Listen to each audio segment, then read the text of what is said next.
the immigration debate, it's not just kind of an academic discussion. It's people's livelihoods. It's about people's families being able to be together, and it's also about life and death. It's about its survival. The debate gets kind of mired in with all this sort of muck of anti-immigrant rhetoric and kind of scapegoating and blaming.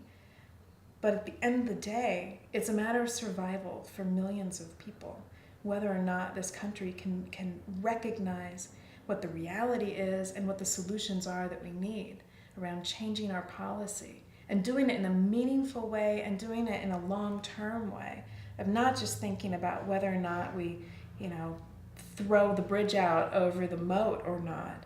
It's about thinking longer term and more complex about the U.S.'s role as well in economic policy and foreign policy as well. Why is it that migrants continue to come here? We have a stake more than just who gets across and who doesn't. It's also a stake and role in why it is that campesinos in central Mexico can no longer survive by selling their crops. That states or governments then sort of open up their markets to private investors and other countries and corporations. Whereas in times past, countries have made decisions about protecting certain commodities, protecting certain crops, because they play this really key role in local communities.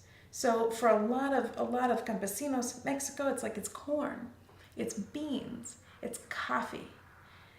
And as those markets get opened up, and as U.S. corn companies dump cheap corn that's not even to a grade that's consumable, it's just feed for livestock, dump it on Mexico because we've got such a buildup here because it has been such a protected crop here for so long. We've got silos and silos and silos of all just this bad corn that humans can't even eat. It gets dumped into Mexico now because the market's been opened up.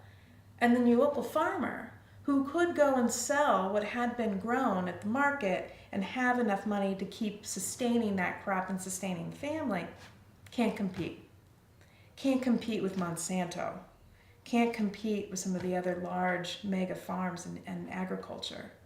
So it's those sorts of policy decisions that have been made for the benefit of very few that have had a disastrous toll on many.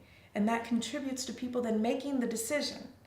If I have no income, I have no livelihood, and no prospect in the future for that to change, do I stay here and die?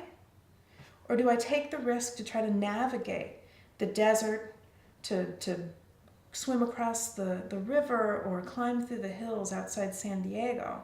And maybe I can raise some additional money, maybe I can raise my family there, and maybe there's a hope for us to have a better future. People take that risk. And they'll do it, and they know. People know that there's a risk of death.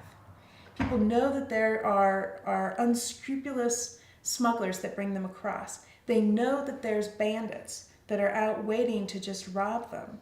They know that there's Border Patrol agents who are corrupt, and they know that there's agents who are trigger happy. They know that there's armed civilian vigilante groups, and that there's walls to leap over. There's underground surveillance cameras. There's Apache helicopters flying overhead. But what's at stake is more important. And it's life, it's livelihood, it's family. So people are willing to do it.